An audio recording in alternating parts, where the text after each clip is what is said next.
Hi, this is Elizabeth Jones, and this is my cardiovascular exam. Before I get started, Kevin, do I have your consent to put this on the internet? Yes. Okay, so I have obtained consent. Next thing I would do before starting my exam is I will wash my hands thoroughly. Okay, alrighty. So to begin with, we'll go from head to toe. The first thing that we would do is, with him lying down, we would take blood pressures in both of his arms, and we would compare. And then we would have Kevin sit up, and again we would check the blood pressures in both of his arms, and then we would compare and note any differences. So moving on, we are going to first palpate his carotids. And you never want to do both at the same time. So we'll go ahead and we'll palpate his carotids.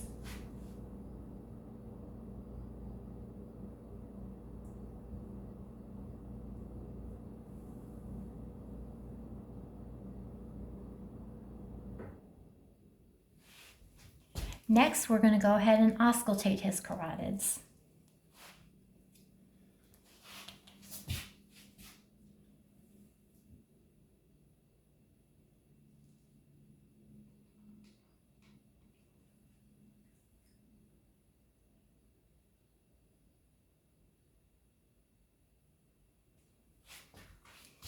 Okay, next step, we would measure his JVP.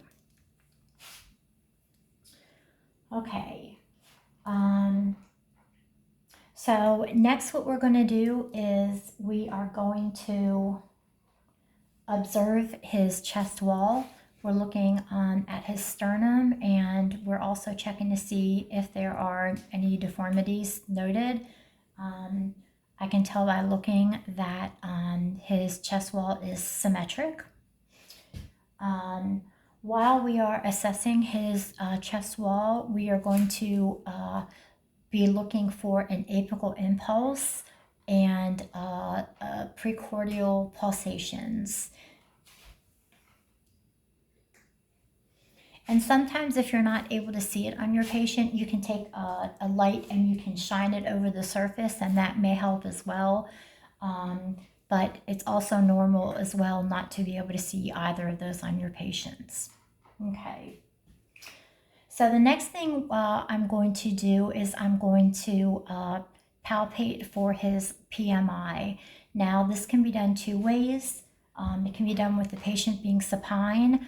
Also, if you're not able to palpate it, it is entirely acceptable to have them move into a left lateral decubitus position.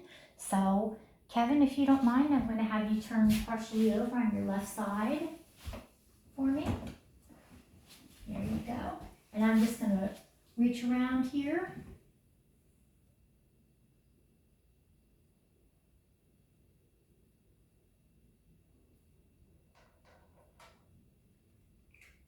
Okay. All right, you can go ahead and roll on back. So I was not able to palpate his PMI. Now that he's laying flat, I am going to palpate his chest wall, and in particular paying attention to the areas that we're going to auscultate. Things I'm looking for are any thrills, any heaves, just anything unusual that we would not expect to see on the chest wall.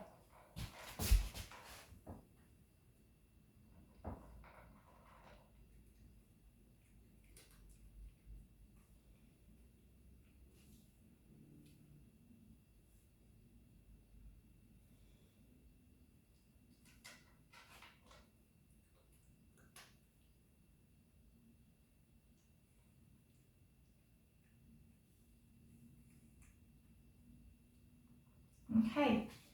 All right. So after palpating the chest wall, we're going to palpate for his abdominal aorta.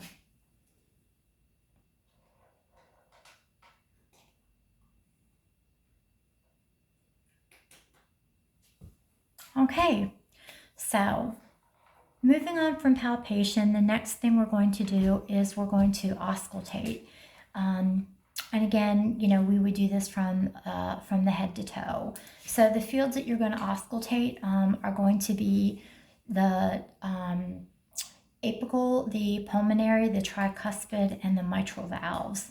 Additionally, we will be checking the Erb's point as well, which is found on the third left intercostal. So first we are going to auscultate with our diaphragm, and then we will auscultate with our bell in the same areas.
So additionally, we are also going to be listening for an S2 splitting, and the reason that this sound may exist is it is a delay in the pulmonic valve closing.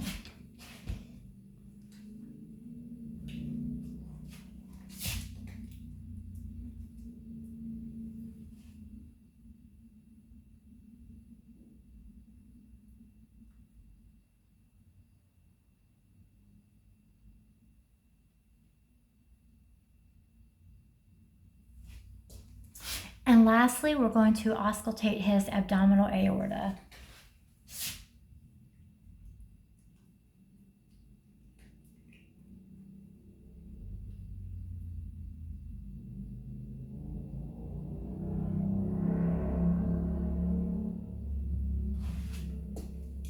Okay, all right.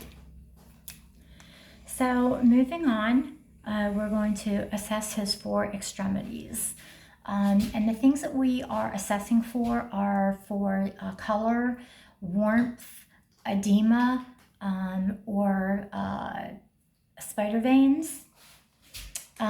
So again, we would start from the head, from head to toe. So we're going to start first with his brachial pulses.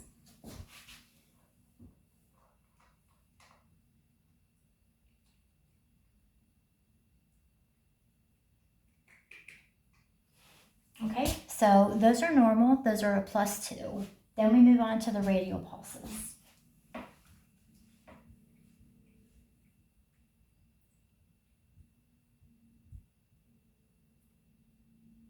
Perfect. And those are strong, also a +2. So next we would move down to the femoral arteries. So not only are we going to palpate them, but we would also listen with our diaphragm as well.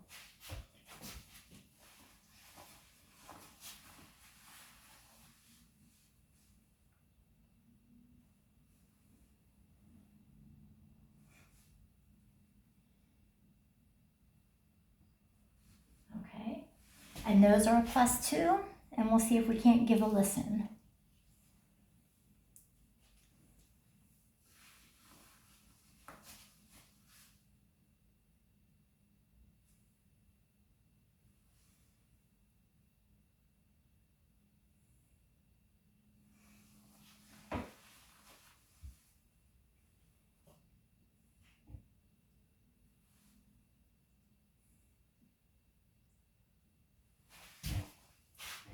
Okay, his femoral part, his femorals are a +2. They're strong as well.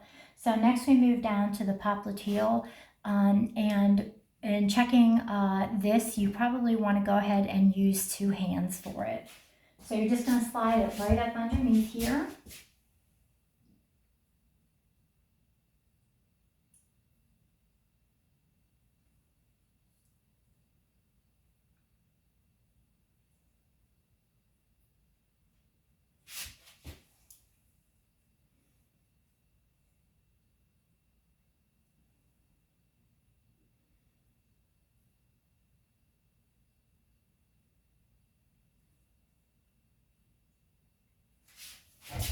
Okay, so those are +2. Now when we check the pulses, ideally you want to be able to check on both at the same time. So you would want to check the left and the right, and that way it's easier to distinguish if there is a difference in the pulses.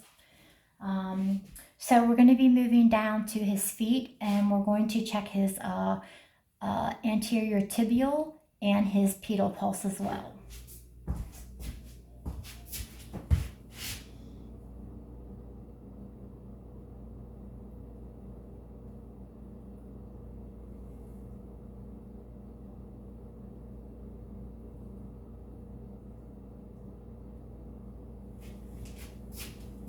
All right, so those are also +2.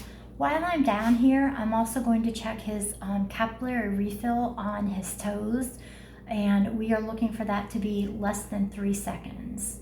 So we'll go ahead and check those real quick.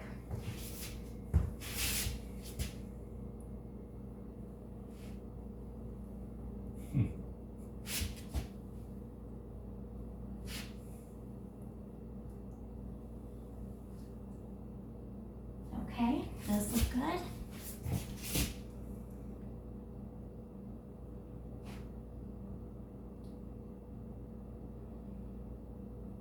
So while we're checking the upper extremities, we are checking for any hemorrhagic splinters.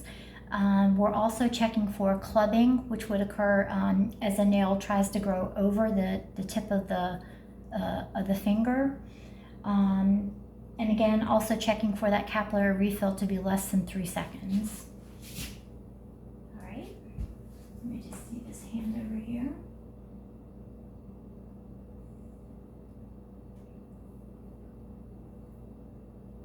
Okay, you can go ahead and put your hand back. All right, and that concludes this video. Thank you.